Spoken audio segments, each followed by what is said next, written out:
Conexão Saúde, apoio cultural, Clínica Informa, estética e emagrecimento.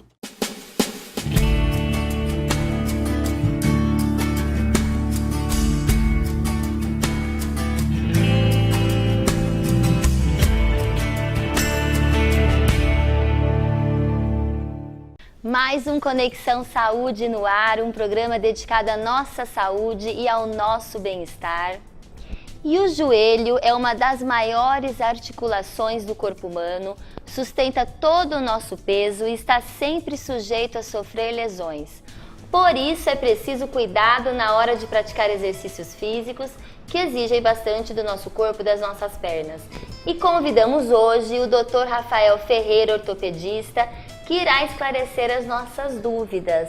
Dr. Rafael, muito obrigada, é um prazer tê-lo novamente aqui conosco. Prazer é meu. Principalmente conversando sobre as principais lesões dos joelhos, que a gente sabe que é a incidência alta mesmo, né? É uma lesão, é uma articulação bastante acometida pela atividade esportiva, né? Bastante acometida. E tem muita procura por conta de joelho mesmo em consultório, as pessoas têm muitas lesões. Bastante queixa, e uma das causas mais comuns de lesão no joelho é a prática esportiva. É a prática do esporte mesmo, não tem jeito. Não importa se é um jogador de futebol famosíssimo ou se são os amadores. Desde os profissionais até os atletas de final de semana, que o pessoal comenta, né? E quais são as lesões mais comuns no joelho? A lesão mais comum do joelho é a lesão de ligamento, e dentro do ligamento, o ligamento cruzado anterior é o mais afetado, né? É o ligamento mais lesado do corpo humano. E dentro do joelho é a lesão mais comum, é a lesão do cruzado anterior, desse ligamento que é o ligamento interno do joelho. Então são dois ligamentos que a gente tem problemas. A gente tem uma foto, tem quatro ligamentos principais. Vamos ver a foto para a gente entender aí a composição do joelho e os ligamentos. Aí tem os dois ligamentos internos, né, que é o cruzado anterior e o cruzado posterior, e tem os ligamentos colaterais, o lateral e o medial. O cruzado anterior e o posterior são os internos. O mais comum, o mais lesado é o cruzado anterior. É o cruzado anterior. Isso. E como que ocorre esse tipo de problema? Como que a gente tem? Esse problema é bastante frequente, como eu disse. Nos Estados Unidos é estimado aí em torno de 450 mil reconstruções ano desse ligamento. É bastante coisa. Pegando em 4 anos, é estimado que 3,5% da população do mundo tem essa lesão. Então é uma causa bastante frequente. Frequente. Esse ligamento ele estabiliza a tíbia para não deixar ela ir para frente em relação ao fêmur. Então é um estabilizador do joelho, tanto de translação, né, da tíbia para frente, quanto de rotação também, tá? A gente tem um filminho que mostra a função dos ligamentos? Mostra a função especificamente aí do cruzado anterior, nessa animação. Esse ligamento mais da frente, né, esse que está em destaque aí, na parte mais... Aí é que está em inglês a sigla, né, esse ACL é o cruzado anterior. E aí vai mostrar o movimento do joelho com o ligamento funcionando e na ausência dele, para mostrar que aí fica um movimento anormal da articulação. Quando ele não está funcionando, eles ficam... O movimento do joelho ele fica normal, isso pode levar a um desgaste na cartilagem lá na frente, pode levar a outras lesões do joelho. Ele falseia, o paciente queixa de falseio. Essa é a queixa que ele vem relatando pra gente, né? E às vezes incha o joelho, tem outras lesões associadas, pode vir associada com dor também. E como que eu percebo que eu estou com algum problema de ligamento? Esse falseio seria o que? A gente vai... Perde a estabilidade, né? Principalmente para mudança de direção, para quando às vezes vai descer um degrau ou saltar, né? E aí o paciente queixa de falseio. Pode ter dor associada, porque quando rompe dá uma inflamação dentro do joelho incha, né? Então mas a queixa típica é falseio. Entendi. Doutor, meu joelho está frouxo ou está falseando. É isso que a gente escuta bastante. Entendi. E é interessante chamar atenção para alguns pontos, por exemplo, que na mulher é muito mais comum, é 4 a 8 vezes mais comum que no homem. A gente acaba conhecendo mais pessoas, homens que machucam, porque o homem é mais exposto, ele pratica mais atividades que têm relação com a lesão. Mas a mulher, por alguns motivos, um deles é porque a musculatura da mulher é um pouco mais fraca em relação ao homem. Então isso acaba protegendo mais o homem. Outra coisa é que o intercôndilo, o espaço que fica entre os côndilos do fêmur, que é aquela parte mais proeminente do fêmur que a gente viu ali na figura, na mulher é mais estreito. Então o ligamento fica mais preso, ele acaba raspando mais ali. E tem um fator hormonal também. É até curioso falar que na fase pré-ovulatória e ovulatória do ciclo, a mulher é mais predisposta a ter a lesão. Mais fator hormonal ainda para as mulheres que... Mais uma vez. Mais uma vez, nós mulheres. E é interessante que o jeito que machuca, o jeito de lesar o ligamento, a maioria das vezes é sem o contato. Lógico, pode ter o contato, né, que é bastante comum no futebol, no basquete, mas a maioria das lesões de cruzado anterior são sem o contato. Né, que é o movimento de prender o pé no chão e a perna girar para dentro, né, até tem alguns exemplos aí de atletas machucando o cruzado anterior, né? Vamos dar uma olhadinha nesse vídeo também, no próximo vídeo. Isso, aí tem algumas pessoas famosas aí. Aí é uma lesão com contato, né? Tá. Vai mostrar aí de forma mais no zoom, né? Que aí o joelho vem para dentro, né, por um contato. E aí são 6 meses fora da atividade esportiva, que no caso do atleta profissional é o ganha-pão, e quando às vezes aí já é uma lesão sem contato, que é o mais comum, né? O paciente torce o joelho, e aí dá para ver bem. No movimento de prender o pé no chão e o joelho vir para dentro e o joelho dobrar. Né? E a gente vive essa angústia dos esportistas que tem problema, né, com os joelhos, que ficam parados, que não podem jogar. Para não ficar o futebol de vilão, tem outro caso aí, né, que aí basquete. Que aí no segundo salto ele já nem põe o joelho, o pé esquerdo no chão, porque ele machuca no primeiro pulo que ele dá aí, ó. E não tem como prevenir essas jogadas bruscas, então, faz parte mesmo? Atividade que tem muita mudança de direção, mudança rápida de direção, tipo tem drible, né, pivô, que a gente fala que é parar e girar o corpo, e às vezes mudança muito abrupta, não tem jeito, né? São todos jogadores profissionais com musculatura boa, lógico que quando a musculatura está mais fraca, é mais suscetível, mas mesmo estando todo no condicionamento ideal, está sujeito à lesão. E assim, isso no caso dos jogadores, que tem essa vida mais, né? Mas nós também temos problemas. Nós que eu falo, no caso eu, não sei se o senhor é esportista, mas qualquer pessoa pancada, que vai tentar, excesso de peso. Qualquer pessoa que vai tentar praticar um esporte está sujeito a esse tipo de lesão, né? Não só no ligamento. Né? E se por exemplo, uma pessoa que é sedentária e começa a fazer um esporte, ela tem esse... Dependendo do que tipo ela de for precaução ela precisa tomar cuidado? Algumas atividades que nem essas que eu falei que exigem mudança de direção abrupta, que são esportes de contato, o ideal é fazer um preparo muscular primeiro, não que isso vá garantir que não tenha lesão, mas fazer um preparo da musculatura primeiro para aí se expor a essa atividade mais agressiva, vamos falar assim, para o joelho, entendeu? Esse é um jeito de tentar diminuir a incidência da lesão. Correto. E a gente tem mais outras lesões mais comuns? Outras estruturas, né? O menisco, que são 2 no joelho, né? Tem o interno e o externo, o medial e o lateral, são estruturas bastante... por elas serem, principalmente, a função principal delas é transmitir carga no apoio. Então, para andar, correr, saltar, transmite a carga que a gente joga do fêmur para a tíbia e vice-versa, dependendo do impacto. E então eles absorvem choque, transmitem carga, eles ajudam a estabilizar também, e são lesões bastante comuns na atividade esportiva, né? Geralmente aí depois dos 15 até os 40 anos, né? A lesão é mais incidente nessa faixa etária.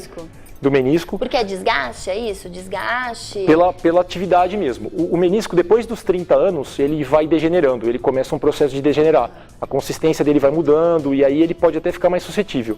Mas a lesão traumática, a gente fala por esporte, é mais comum até os 40. Mas depois dos 30 ele já começa a ficar mais vulnerável. E tem algo a ver com hereditariedade ou não? Isso daí já não tem nada a ver. Não, isso já é um processo mesmo de degenerar da idade, mas não de fator familiar, não. Não tem. E aí a grande novidade do menisco dos últimos anos é que no começo lesão de menisco era todo tirado. O tratamento era ressecar o menisco machucado, né? E hoje viu-se que isso faz falta lá na frente. Claro. O lado que foi tirado, ele perde... Ressecar o menisco seria por cirurgia. Cirurgia. E cirurgia. Isso fazia-se aberto antigamente, né? Com corte. Hoje a gente faz por artroscopia, né? por vídeo. E a maioria dos casos a gente tenta não tirar. A gente tenta suturar. A gente preserva o menisco. Lógico que tem indicação, né? Não é para toda lesão que dá para preservar, que dá para dar ponto. Mas nos casos bem indicados, a gente mantém o menisco todo do paciente e evita de lá na frente ele ter uma degeneração da cartilagem daquele lado que o menisco foi E eu retirado. percebo também com dor, inchaço. O menisco já não causa tanto falseio, ele pode dar dor, aí depende de onde é a lesão, né? Se é na parte mais posterior do menisco, é na hora de agachar, na hora de dobrar mais o joelho, ele pode dar um estalido e ele pode dar um sintoma bastante desagradável no joelho, que é travamento. Dependendo do tipo da lesão, o paciente está mexendo o joelho, ele trava não de doer muito, trava de não conseguir mexer. E aí o paciente chega no consultório assim, ó, com muita dor e com o joelho semi-fletido, assim. E aí, às vezes, é causa de cirurgia de urgência para... E ligamento também tem cirurgia ou não? Tem o tratamento de ligar. Aí vai depender da atividade do paciente. Geralmente pacientes jovens... Geralmente pacientes jovens e esportistas é tratamento cirúrgico. Tratamento cirúrgico para poder voltar à atividade. Porque a gente sempre escuta muito fisioterapia, né? Que os jogadores... Faz parte. É fundamental. É fundamental a fisioterapia para a reabilitação depois da musculatura e para reabilitar também o joelho depois da cirurgia. A fisioterapia é usada para reabilitação de joelho e de menisco, tanto operando quanto não operando. É um papel bastante importante. Perfeito, pessoal. A gente tem um segundo bloco para continuar essa conversa com o Dr. Rafael Ferreira. E antes da gente finalizar o bloco, eu vou mostrar o look de hoje, que eu achei maravilhoso. Esse macacão, olha só, pantalona, todo recortado, atrás ele tem um super decote de pantalona, essa cor marsala que tá super na moda. Quem me veste, como vocês sabem, é a Inês Giannini de Matão. Hoje ela deu uma grande caprichada aqui no macacão, também nos acessórios aqui no brinco. E eu mando um beijão para Fúvia Magrini, para as meninas, para Fabi, para Miriam, que sempre me produzem com maior amor e carinho. Então, ó, daqui a pouco, fique aí ligado, a gente já volta.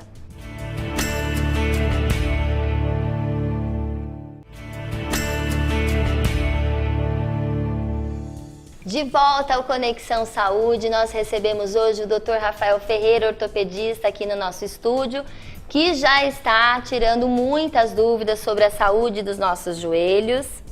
E agora a gente poderia conversar um pouquinho sobre as lesões da cartilagem, Dr. Rafael? Isso, é um outro local de lesão esportiva no joelho, né? A cartilagem é uma lesão... Ela é um pouco mais grave porque o tratamento dela é um pouco mais delicado, né? É diferente da cartilagem que a gente comentou já no outro programa, que a gente falou bastante de desgaste de cartilagem, osteoartrite, aqui o problema é outro, é por uma torção ou por um trauma que um pedaço da cartilagem ele se solta. Tem outras causas, né, de lesão de cartilagem aí fora a osteoartrite e essa lesão traumática, mas falando da lesão no esporte, que é bastante comum em atividade de impacto, que a gente vem comentando, a lesão de cartilagem é bastante limitante, dá bastante dor, o joelho geralmente incha, fica porque ela tem uma função muito importante no joelho, a lesão dela, ela causa uma inflamação no joelho inicialmente e depois pode dar dor, restrição de movimento, pode dar esse travamento que eu comentei do menisco também, de se soltar um pedaço dentro do joelho da cartilagem, pode travar o joelho. Nossa, e é um sintoma bastante incômodo. Isso, também. Exatamente.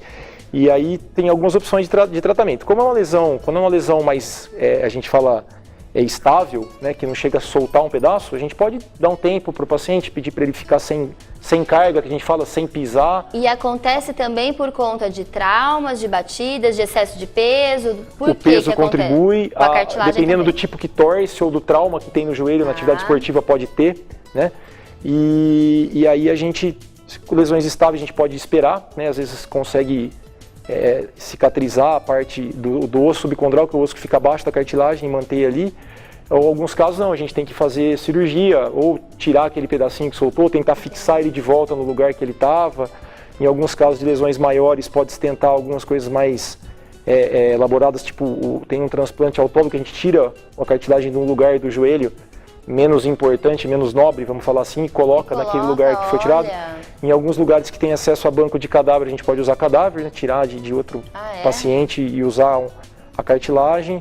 E aí tudo depende de aonde a lesão, o tamanho da lesão, a atividade do paciente e tudo isso, né? Claro. E como que a gente sente? Também é dor, muita dor? Dor. Geralmente cartilagem é mais dor. Porque inflama, né? Também. E mesmo depois, conforme o esforço que o paciente tenta fazer, ou o atleta, e aí a dor piora com a atividade física normalmente.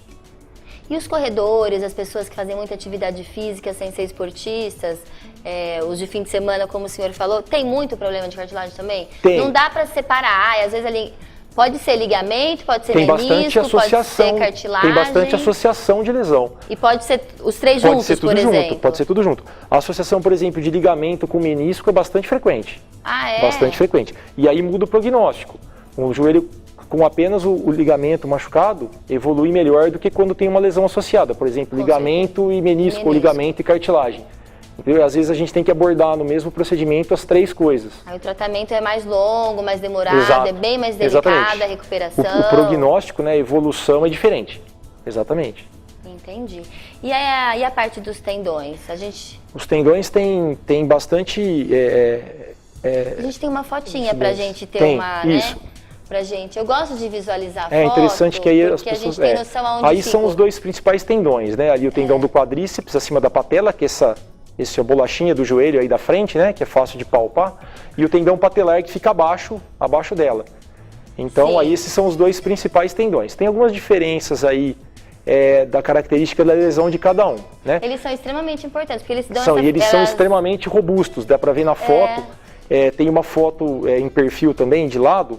Eles são bastante fortes. Para a gente lesar um tendão desse, um tendão normal desse, precisa de uma força equivalente a 17 vezes o peso do corpo da gente. Nossa! Então, geralmente esse tendão machuca quando já é um tendão doente. E quem ou tem faz um acidente, cai de moto, tem muito problema, tem né? isso também, mas na atividade esportiva geralmente é aquele paciente que já tem uma tendinite, tem uma lesão, o tendão mais degenerado e aí vai fazer atividade física e rompe. Isso é o mais comum. Tá? Geralmente, paciente de mais idade, acima dos 40 anos, rompe o tendão do quadríceps, que é esse que fica acima da patela. Isso. Paciente mais jovem, geralmente rompe o abaixo da patela, que é o tendão patelar. Né? Por quê? Qual que é a diferença? Estatístico, viu-se que é mais comum. Mesmo, porque, e tem algumas doenças que contribuem para deixar esse tendão mais fraco. Por exemplo, diabetes, gota, hiperparatireoidismo, doenças metabólicas, uso de corticoide, quem usa esteroide, às vezes esportista que ganho de massa muscular, usa anabolizante, eles enfraquecem esse tendão, aumenta a incidência de lesão nesse tipo de tendão. E quando a gente tem problema nos tendões, né, independente se é o inferior ou superior, a gente demora muito também para se recuperar. A gente vê o Ronaldinho, o Ronaldo, o fenômeno foi tendão, né? Ele rompeu o tendão patelar, né? Aquela cena forte dele que o mundo todo parou e quando ele estava voltando de uma outra lesão e entrou em campo para tentar voltar e teve a nova lesão, ele lesou o tendão patelar, né? E aí é tempo parado, é cirúrgico, né? Por coincidência, sábado chegou uma lesão de tendão patelar, tá até internado no hospital pra gente fazer exame aí. Já operou? Futebol. Não. Futebol. Vou fazer a ressonância para programar a cirurgia. E futebol. É igual o caso do Ronaldo, foi no futebol também. A gente tem um vídeo, acho, do Ronaldo, né? Tem. Pra gente... Será que foi da imagem que aconteceu com ele? E aí, normalmente, é uma contração excêntrica que a gente fala, né? O músculo... Aí vai ter o zoom. E quando rompe o tendão patelar, que é esse tendão inferior, né? Fácil de entender, ele rompe aqui e a patela sobe. Dá pra ver no detalhe do vídeo que aparece uma bola aqui em cima na coxa dele, que é a patela vindo pra cima. Isso, nessa imagem dá pra ver. Né? A hora que ele faz o movimento e volta, lá, aí já dá pra ver, né? E aí foi bastante tempo de recuperação. Sente muita dor. Quando rompe assim, o momento agudo é bastante doloroso. E o paciente não consegue esticar o joelho. De jeito nenhum. O joelho fica dobrado. Por muito tempo? Aí a gente faz a cirurgia. De cada paciente, depende do jeito, né? Que rompe, aonde rompe, se rompe. Às vezes rompe no meio do tendão, às vezes rompe avulsionando um pedaço do osso. E aí o jeito de tratar é diferente. Mas é eminentemente cirúrgico o tratamento, né? Isso tem que operar, senão o paciente não recupera. Porque separa, né? Como foi feito força, a hora que rompe, geralmente o músculo está contraído, rompe e separa. E aí fica longe um coto do outro, que a gente fala do tendão. E aí, se você não aproximar, aí não tem como cicatrizar. Não tem como cicatrizar.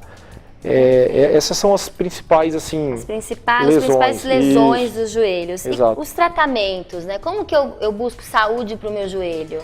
Porque a gente também não para de caminhar, para de correr, não é isso, não é o contrário. Não é esse o tratamento, né? Não é a gente não fazer mais nada, não é isso. Né? A primeira é fazer uma avaliação com o especialista, né? para identificar o que teve de lesão exatamente, porque alguns sintomas se sobrepõem. Dor pode ter em todas essas lesões. O falseio, às vezes, é mais do ligamento. O travamento pode ser em mais de uma lesão. Então tem que ir para principalmente investigar o que tem de lesão associada. Às vezes não é uma lesão única, às vezes associou mais de uma lesão. Sim. Eu já tive casos, por exemplo, de um paciente que lesou o tendão patelar e cruzado anterior, no mesmo trauma, o que não é comum. Mas é um caso até interessante. Especial. E aí o interessante é procurar fazer... Bom, é importante sim, alguns cuidados porque, antes doutor, de tentar... tem pessoas que acreditam, não pode descer e subir escada, toma cuidado porque você vai acabar com o seu joelho. Não, então, eu até vi um trabalho... Existem alguns mitos, né? Tem. Não vai correr, você que nunca correu, não vai começar a correr porque você vai acabar com o seu joelho. Não é assim. Eu vi um trabalho recente essa semana de um país, eu não lembro se é do Canadá, eles fizeram pegaram 2 grupos, um correndo 30 minutos, o outro sem correr. E avaliaram um número grande de pacientes, aí avaliaram ao longo dos anos. E o grupo que teve corrida tinha menor incidência de lesão, corrida de 30 minutos, menor incidência de lesão no joelho do que o grupo que não corria. Aí esse grupo ganhou, provavelmente eram pessoas mais magras, mais ativas, com musculatura melhor. Isso é um jeito de prevenir lesão no joelho. O ideal é trabalhar a musculatura do corpo. Exato. E trabalhar a musculatura é fazer musculação. Ou outras atividades, uma das formas. natação, É uma das formas, exato. Outros tipos de esportes que também... Para quem vai começar uma atividade, eu estou sedentário, vou começar uma atividade. Se quiser começar alguma coisa de impacto, alguma coisa, por exemplo, que tem basquete, vôlei, futebol, handball, que tem muita mudança de direção, salto, exige bastante do joelho, um jeito de tentar prevenir lesões mais sérias é fortalecer a musculatura primeiro, preparar a musculatura primeiro. Antes de fazer uma corrida ou uma atividade física mais intensa, sempre aquecer e alongar. Isso não só sempre alongar. Não só para isso, não só pensando em lesão. E depois também tem que alongar. O ideal, sim. Antes e depois, antes? Alongar, não. Antes fundamental. Depois é importante também, porque diminui até a dor que a gente sente de muscular, não que tenha tido alguma lesão necessariamente, mas...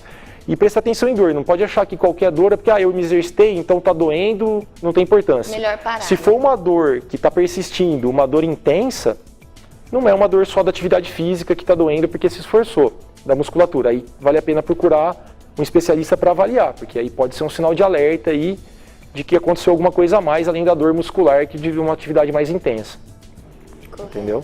Então todo mundo pode correr atrás do exercício físico, fazer corrida. E a corrida hoje está muito em voga, né? E a gente vê que tem muitas pessoas que têm problemas também porque correm, mas aí é porque também não estão preparadas, talvez o músculo, o esporte, o que o senhor acabou de falar também. Né? O esporte ele está sujeito a ter lesão, né? Então algumas pessoas... E outro mito que eu acho interessante é das pessoas que ficam sentadas muito tempo no computador, também pode acontecer alguma coisa ou não? O sedentarismo também, O sedentarismo, né? ele não... No trânsito, né? Fazendo muita força se o carro não for automático, muita força com o pé. São jeitos menos frequentes, mas muito tempo sentado, por exemplo, a pressão na fêmuro-patelar, que é uma das partes do joelho, aumenta muito. Então, por exemplo, uma pessoa que fica todo o tempo sentado, ao longo do tempo pode ter aí uma alteração na cartilagem dessa articulação, alguma dor nessa região. Pode acontecer. Não que vá ter uma lesão aguda, igual a gente comentou aqui. Né? Não é um trauma grande, uma pancada. Exatamente. Mas é prejudicial, sim. E aí, às vezes, quando a pessoa vai tentar fazer, não um esforço físico, mas às vezes aí uma caminhada no dia a dia, uma torção que às vezes está descendo um degrau, que se tivesse a musculatura melhor, poderia não ter uma lesão mais séria do que quem não tem a musculatura tão boa. Né? Isso podemos falar. Dr. Rafael, a gente agradece a sua presença, todas as suas explicações. E eu queria falar para vocês, pessoal, do cheirinho que está aqui no estúdio, desse bolo delicioso de banana com gotas de chocolate. E tem castanha do Pará também. Olha, eu achei ele tão lindinho, ele até parece bolinho de Natal já, de fim de ano. E eu queria, lembrar um pouquinho, voltar um pouquinho no tempo, fechar os olhos, lembrar dos momentos deliciosos na casa da mamãe, na casa da vovó, pensar nas reuniões em família, no final da tarde, nas risadas, nos abraços. Agora, pensar na Pé de Bolo, uma confeitaria diferente, tradicional, feita por pessoas que colocam muito amor no que fazem. A Pé de Bolo realmente nasceu com o objetivo de resgatar o momento do cafezinho da tarde, com aquele bolo caseiro saboroso, com receitas especiais, sempre utilizando ingredientes naturais e de ótima qualidade.